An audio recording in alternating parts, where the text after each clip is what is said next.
Hey guys, I'm Janet on occasion, and today we are playing the Total War Warhammer II Battle Replay. This is another community spotlight, and this is a good one. This is cool. This is Tlaxtlan Soothsayer, and he's actually up against Lotus Moon. If you play any games on ladder at all, you've probably come across Lotus Moon, or you've seen him in tournaments.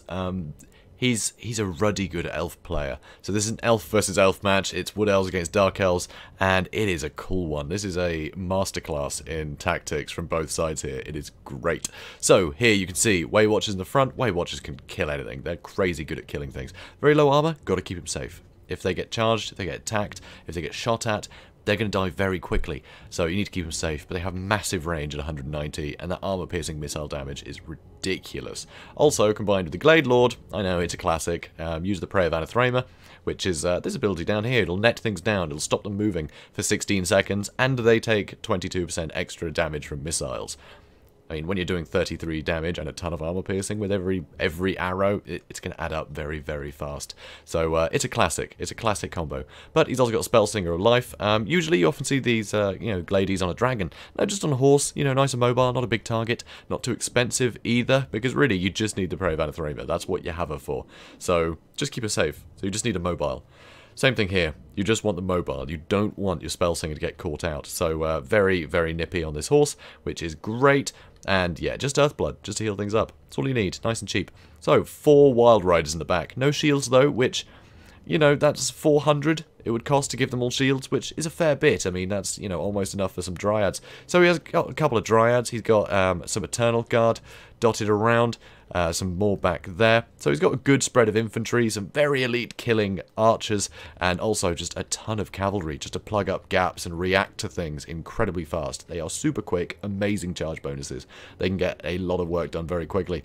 Now Lotus Moon here, he's got a really nice build himself. So he's got Marathi with a Soul Stealer can get a lot of work done. That Doom Bolt can hit valuable targets nice and well, and yeah, frankly, she's just great. If she can ever risk getting into melee, the amount of debuff she has to, you know, melee attack and defense, it's crazy. It just helps the rest of your army out a huge amount, and she is super quick on that Dark Pegasus of hers. There's no catching up to her. So over here you can see Dark Riders with shields, and Doomfire Warlocks. Over here you can see more Doomfire Warlocks, more Dark Riders with shields, and some Cold One Knights. So the Cold One Knights, they got a nice amount of armor and that good anti-large and armor piercing. It's pretty handy. So if there was a dragon, these guys would be able to pin it down pretty damn well, but they'll do great against Wild Riders too if they can catch them. Also, there's some Witch Elves. So a couple of Witch Elves, they're going to be able to get hits on Wild Riders pretty easily, and then the Wild Riders are going to rampage. And that is not what you want to happen. You need to keep them moving all the time. So Witch Elves are a massive hindrance for that kind of, that kind of strategy, that kind of tactic. The Dark Riders here with the repeater crossbows, they'll be very mobile too, getting some extra support with some missiles. And it means that if there is anything in the air, you've got some extra stuff to shoot at it with. Also, Black Ark Corsairs with handbows, they are going to get a lot of very cheap damage into the Wild Riders if they can get some shots in, because their missile damage is really good. Honestly, these guys can get a lot of work done, but very short range. And pretty good in melee too, so they're good units. I really like these guys, it's a good pick. Also, there are some Dread Spears as well. Silver Shields, brilliant. If you can get the Way Watchers to shoot at these guys instead of anything else, then yeah, you're winning, frankly. It's great, it's just a waste of ammo, these guys. So, very nice.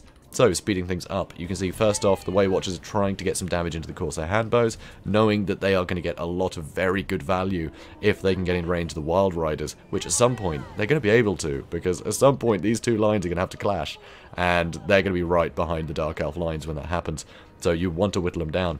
But Soothsayer is being very wise to keep changing targets, so that way it's harder to dodge. But here, Prey of Anathema. So you only get 2 of those, so this is a big gamble to use it so early. That is pretty crazy, but if you can get rid of the Doomfire Warlocks, if you can wipe them out, that's fantastic, because it means they don't get their free spells, and, well, they don't get to run into melee and kill everything. They are super quick, these guys. 92 speed, compared to the Wild Riders, 85. You know, that's crazy. 85 is super quick, yet they are quicker. So you don't want a unit like that hanging around, especially with all those free spells. So here, talking about free spells, here's all those Doom Bolts, whittling away at some of the health, but nothing major. But it does kill a model, so, you know, helps whittle them down. So may as well use the spells if you got them. So the Dryads are in here trying to keep this stuff busy, but of course the handbows and the Dark Riders repeater crossbows, they are getting rid of the Dryads incredibly fast. they are dying very quickly. Here you can see the cavalry is moving round the side, but Soothsayer is not risking sending anything in too quickly. So here, it was going to be a Soul Stealer, but nope, just another Doom Bolt. Just another Doom Bolt. So here the Wild Riders did charge in to wipe out those Dark Riders, and I think the plan here is then get the Doomfire Warlocks and everything else in. If you can get the Witch Elves in here, you can pin this stuff in place. So I think that might have been a bait, basically. But, yeah, the Wild Riders are getting out of there pretty quickly. Big Soul Stealer, that hurts a bit. That's going to hurt. But none of the heroes were caught in that, I don't think. Nope. So, not the best thing in the world. You really wanted to get it on the Glade Lord and the Spellsinger, but it will help kill this stuff. It will help do some damage. So here you can see the Wild Riders have taken some pretty substantial damage from the Black Ark Corsairs, which is not ideal. Not ideal. You really don't want your Wild Riders getting chewed up like that. Also, you can see the Way Watchers taking some damage, so the Eternal Guard are going to move forwards with their Silver Shields and try and keep these guys away. They can't fire while moving, so as long as you're running towards them, they're going to have to keep moving back before they can turn around and shoot at you, and that's buying you time. So here, you can see Wild Riders, the slightly injured ones, and others are charging into this group. So the Doomfire Warlocks and the Witch Elves being charged, and frankly, if you can break the Witch Elves, you can ignore the whole, rampage thing and get out of there soon. So if you can wipe them out nice and quickly, and also the Doomfire Warlocks are caught in this too, which is pretty great, and the Cold War Knights of Rampage are stuck in here. There's a lot of value of the Dark Elf side here, and the Wild Riders are starting to pull out. But one unit has broken. Over here, though, you can react so quickly. The Wild Riders, not the Wild Riders, sorry, the Dark Riders run into the back, and the Wild Riders can react super quick, so these guys are getting wiped out almost immediately. This, though, is a very nice Soul Stealer. That is very juicy. Morathi almost ran in and decided against it. Instead, she's going to go with that Doom Bolt instead. So the combination of the Soul Stealer and then this Doom Bolt, suddenly the Spellsinger is going to have a lot of damage placed on her. But she does get a lovely Earthblood, which actually hits, yeah, a few of these units. It's a few of them, so that's great. So a lot of the damage from the Soul Stealer has been ignored. More Doom Bolts coming in, but luckily she missed that one. The front line incredibly injured. On both sides, though, to be honest. And now the Way Watchers can start shooting into these units again, because they have a lot of space, and a lot of this cavalry is gone. Frankly, once you start getting rid of all the cavalry, the Way Watchers are pretty much, they have peace then. They can shoot at whatever they like. They can shoot at things indiscriminately. Because the thing with Way Watchers is, as soon as you get close to them, and they're told to move, they're going to change their attack order. You can see, well, here, I think they actually want to kill them. But anyway, if you start moving spearmen towards them, and these guys had to move out of the way, they're going to still be on fire at will, and they're going to fire into the thing nearest them. Although, Soothsayer, probably not, stupid enough to, let them shoot just by themselves. But it can happen. It's a thing that a lot of people do. They just leave them on fire at will. So it's tough. It can be really tough if someone just throws something at you and you have to move. Suddenly you waste a whole volley into a unit that is just not worth the ammunition. So it is really cool to see, the constant pressure being put on these guys. But with a total lack of cavalry here, I mean, yeah, there's some Doomfire Warlocks, but barely. Over here, Cold War Knights, but barely. Again with the Doomfire Warlocks. They're all so injured. All that there really is mobile anymore is the Dark Riders, and these guys can't risk getting into melee. They'll just get killed in seconds by the Wild Riders. So suddenly all the archers have the advantage over here, which is really cool to see. Now, this is also really cool to see. I think we're going to see it in a second. So, the Glady running this way, and... oh, is it now? Is it happening now? Nope, not yet. Okay, never mind. Never mind, guys, never mind. I'm being hasty. So here you can see he is using Wild Riders to chase things off in the corner. It looks like these Dark Riders are going to get caught out and end up breaking. So that is pretty great. Get rid of them nice and quickly. There we go. And that is less stuff that can harass the back line. Over here, the Doomfire Warlocks did overstretch, but... again, they're kind of useless. They probably used all their spells. They weren't going to do anything. So rush them in, so you have to charge them with something, and then all of these ranged units can shoot at whatever charged them. So not a bad idea. Use these Haggard units as bait. So here we go. This is it. So there is another Prey of Anathema left, and Morathi just can't handle the Way Watchers. Not even slightly. Soul Stealer, but she's dead, so it immediately leaves. Although the Soul Stealer is still going, apparently. Are they still taking damage? Oh, they are. Oh, how about that? I mean, she's not getting healing anymore. She's very, very dead. But, yeah, that was ridiculous. Normally, you wouldn't extend that far, knowing there's a Glady. But this whole match, he's just been retreating. And when someone's retreating, you want to get in there. You want to play aggressively. You want to try and catch them out. So suddenly, it becomes a lot more claustrophobic. And it's a lot easier to make a mistake, like letting your Lord get caught out like that. And the Way Watchers still had enough ammo to completely nuke her.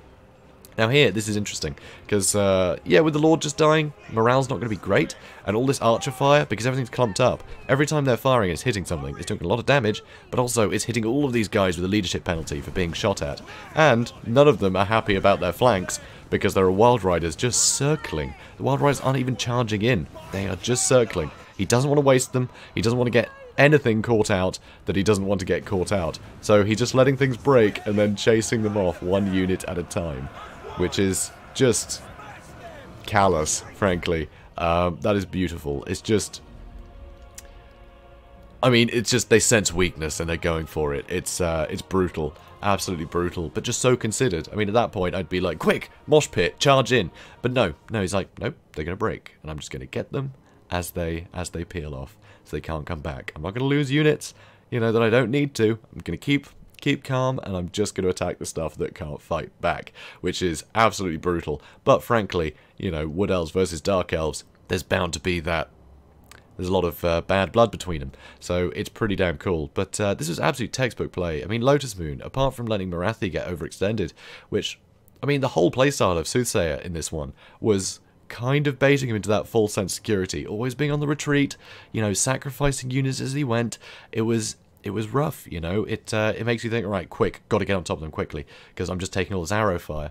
But, yeah, Morathi running in like that was a massive, massive risk, and it is so easy to be caught out by you know, this combo, the Way Watchers and the Glady, and Soothsayer just used it perfectly. And, well, you all saw what happened. Just fantastic, but beautiful micro from all of the cavalry, and keeping track of all this stuff. There was no real formation. It's not like he had a locked group and just moved it all. No, just constantly adjusting his entire formation, you know, a bit at a time, just moving things around, constantly going, right, cavalry coming over there. I do have time to charge this thing first, though. It's great. I love seeing this, and I think it is going to be amazing to see Soothsayer back in the Everchosen this weekend. It's going to be amazing. It's going to be fantastic. I cannot wait. So, guys, if you enjoyed this, please do comment, like, and subscribe, and be sure to tune in to the Everchosen this weekend. It is going to be wonderful. Have a good one, guys.